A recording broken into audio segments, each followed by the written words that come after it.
Desperate to change their fortunes, a mentally challenged giant and his smaller guardian get work on a ranch in the midst of the Great Depression, but run into trouble when they get drawn into a conflict between the boss's jealous son and his flirtatious wife. This is the premise of Louis Milestone's 1939 film adaptation of John Steinbeck's Of Mice and Men, starring Lon Chaney Jr. and Burgess Meredith. And that's the movie we're digging into this week on Movie Bones.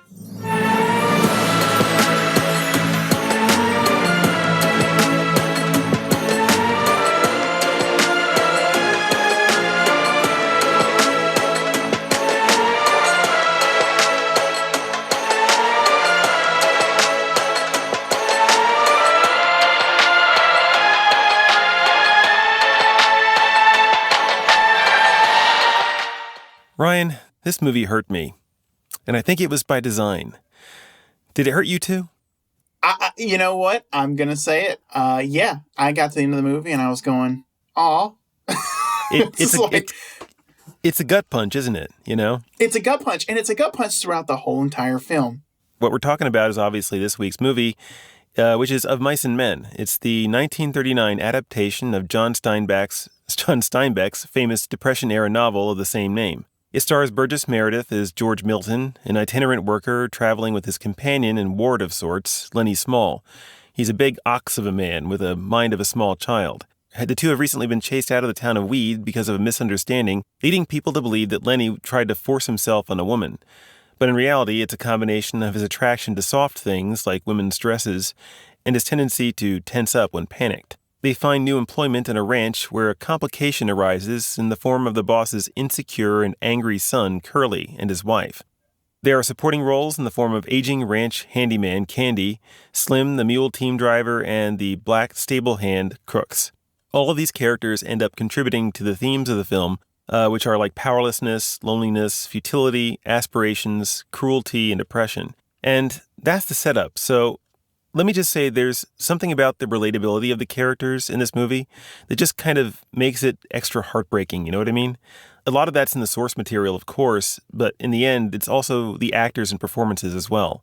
And there's a good, well, in my opinion, and this is where I become kind of a broken record, what I find so fascinating, so beautifully tragic about this movie, you know what's coming next for a lot of these people. And if you go look up the actors, Burgess Meredith, who played George Milton, he left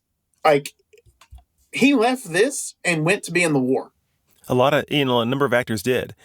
And speaking of, like you said about this being a Depression-era film, it's like we talked about other films that were influenced by the Depression, even like The Maltese Falcon, that sense of depression, and that sense of kind of cynicism and darkness came from that. But this is the first film I think we've watched in the show where the Depression is like center stage. The Depression is this movie. This is like, it's in focus. It's still going.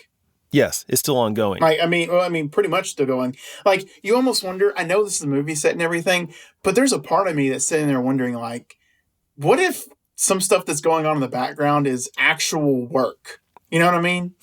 Could like very well be. There's actual people getting to work in the background of the film because, you know, they're trying to find jobs. It's powerful stuff because the people either were heavily affected or were still being heavily affected by the Depression themselves, so they can relate more to the characters that they're playing in the film. It sets up this very basic connection to their ambitions. And the ambition is one of the key parts of the story, too. It's one of the key themes. But they're not unreasonable, you know? And this what makes the film so, you know, relatable to audiences, I say, even today. And that why, audience out there, if you're listening, if you don't know where we're going, this is going to be some kind of recommendation on our part. But this is why people, I think, should be encouraged to see this. Because it emphasizes the idea of simple ambitions, but also the problem with them, too. We'll get into that stuff too. It's a big topic. In fact, there's a bunch of big topics. You could peel away the layers of this like an onion. What Lenny and George are after is they're all just after a very simple kind of basic living. It's like living for work. So instead of living for work, it's working so you can live. You know, work is for man and not man made for work, right? But in this film, at this time period, if this is to be judged as accurate at the time, and there's no reason to think that it isn't, is that people are tools. They're just instruments to be used and discarded, just like the dog, which just pull my heart out, But they're just instruments, and it can be tossed away. People just want to be able to live for something that treats them with dignity. Now, the way they go about that sometimes ends up causing more problems. But we can talk about that more. But did you know these are the themes that really attracted me to the film? Oh, yeah, definitely. In fact, I just typed into Google the significance of the dogs and of mice and men. And sure enough, it was one of the first things, I had plenty of hits right when I hit the enter button. It's just you've already alluded to, it's a metaphor. If you haven't watched the movie, you might be a little bit confused. So this is one of those stories that everything you watch, everything that's said, every reaction to what's going on is so important, because Steinbeck is conveying a message of a world that is broken. And this is going to, I don't want this to sound too off topic. I'm sort of thinking about Fallout while I'm watching this movie, because Fallout is a wasteland. That's what they call it. And in many ways, Depression era America, you could look at it as a wasteland. It looked like a wasteland in certain parts because they're dealing Dust with Bowl. Yeah, for sure. Exactly. They're dealing with the Dust Bowl. People are living in places that they wouldn't normally live, like on this ranch. They're living in converted barn houses. Well, no, and I think the very idea of itinerant worker, I think, is mostly known through the Great Depression. I'd have to look up the history on it to know if I'm being accurate about that. But when it comes to the history of itinerant work, it took a big spike during that time. And itinerant work, for you guys out there, it just means that someone is temporarily hired at a place for a short period of time. They're basically kind of migrant workers, but not exactly migrant, because they do settle down for a little bit. But it's come and go. Work comes and goes, and you just go where the work is. And a lot of Americans were in that position.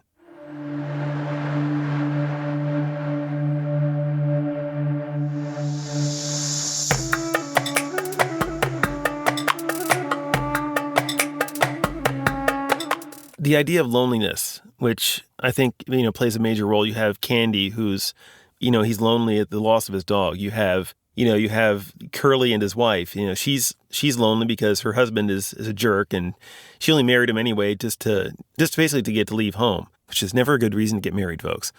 I'm sure you guys know that already. And yet loneliness is one of those things where it pervades. And you have the loneliness of Crooks, too, because even amongst the lowly farm people, because he's black, he gets shunted away and has perhaps the least hope of anybody in the whole camp.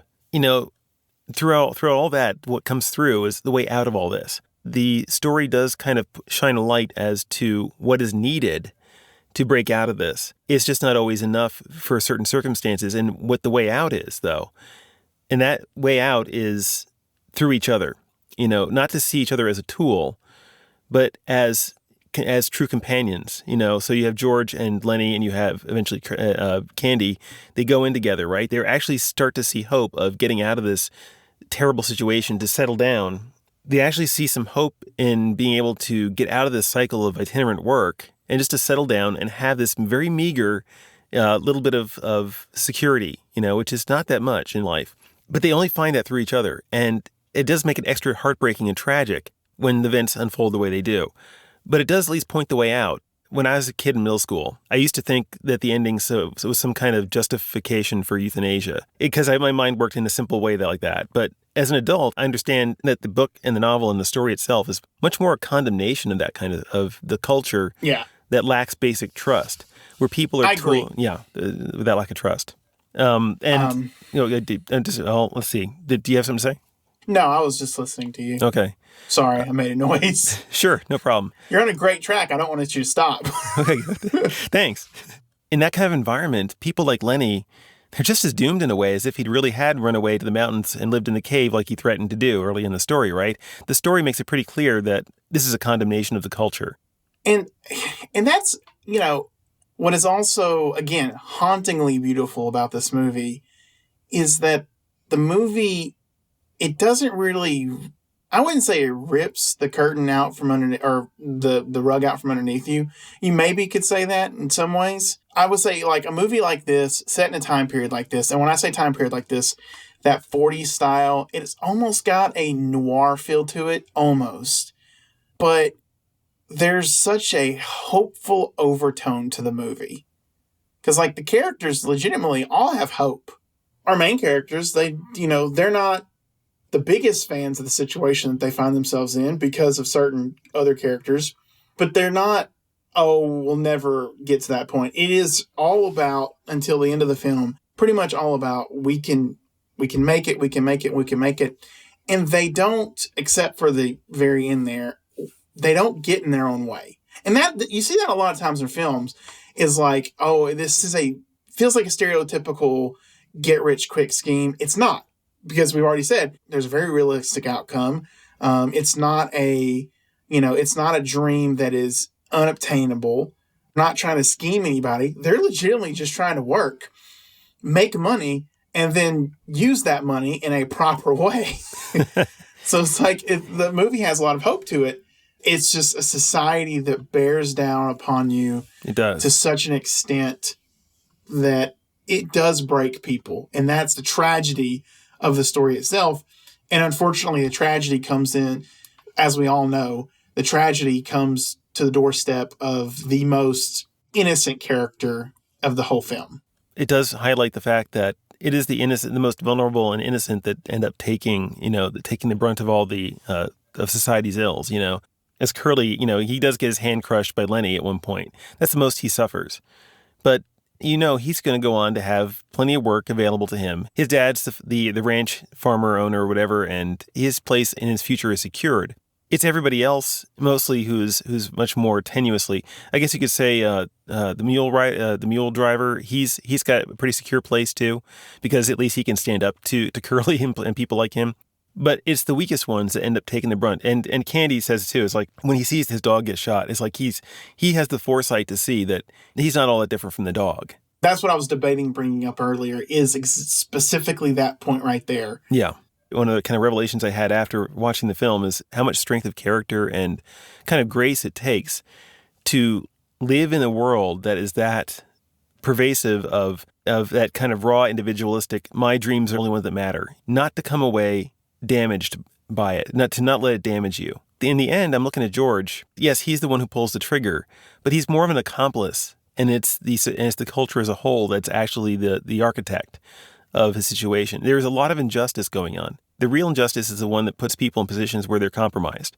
Yes, I'm not saying people aren't responsible for their own part in it, but I will say that the deeper that society goes in that direction, the more courage, the more grace it takes, and the more extraordinary grace and courage it takes to stand up in the face of it and to resist it to the very end and not to be affected by it. I think, and even today, you can, as things tend to be more uncertain, people are feeling very uncertain nowadays where things are going. And we do live in a culture that's still very individualistic, And even though we're not in the midst of a Great Depression, there are other forces at work that kind of are pulling at the cohesiveness of our culture.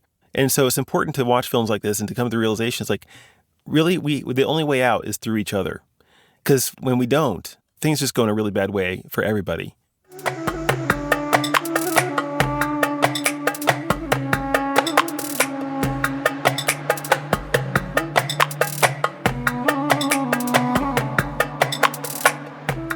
To kind of add to your point and some other points that we've already made, thinking about it more in the context of today, if you put this story in today, it does show you, again, how people that are not at the tip top of society or a part of accepted groups, how they are treated. Because look at three of the major characters in this film. You have someone who's got a mental disability, and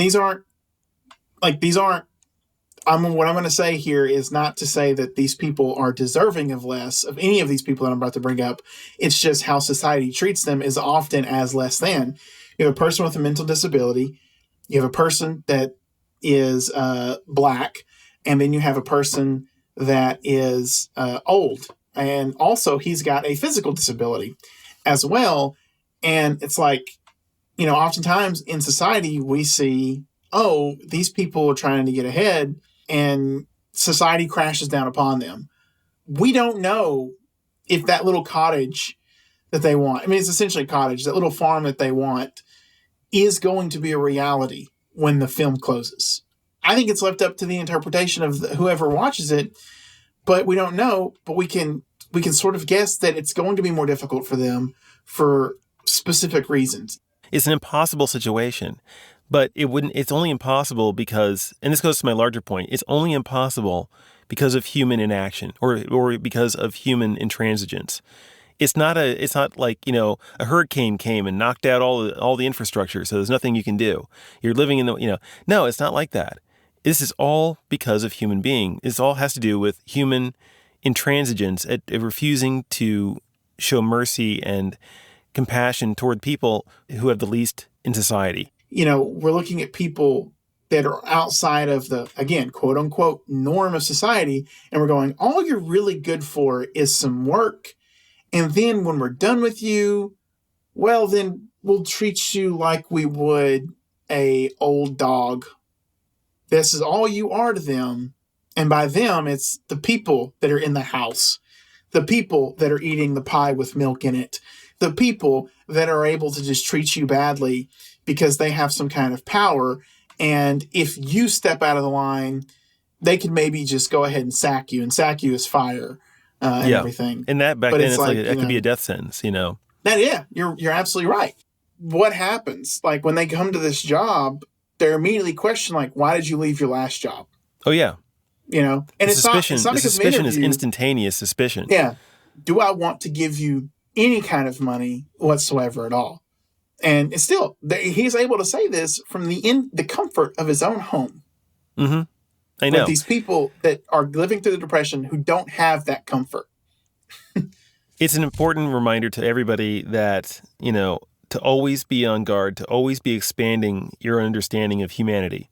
Be willing always to expand what you think you know and you understand. It's like to always expand beyond, whether it's your enemies or just be always on the lookout for expanding the net of what is human, Always be expanding that understanding because our tendency as human beings is to contract. Our experience is the only one that matters. Our dreams are the only thing that matters. It's like our dreams are important, especially when they relate to the basic innate necessities of life, but they're not the most important thing. The most important thing is each other.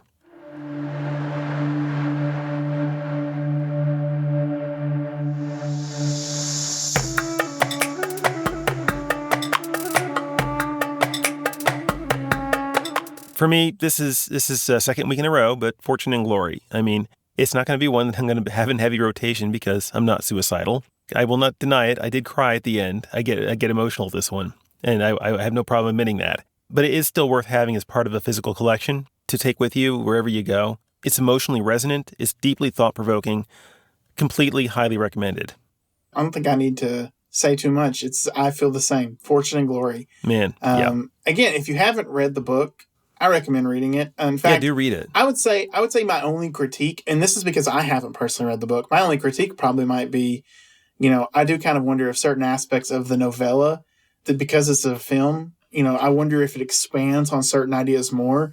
It does feel like watching the movie, there are times where you could see where maybe certain parts are sped up because, again, for time, like film time's sake and constraints. But it's still a powerful film. It hits exactly what it needs to hit on. The message, I think, can be taken in by many people. I do have one other little thing to say, and I don't know if I'm going to do this. I might read the book before I go and do this other one.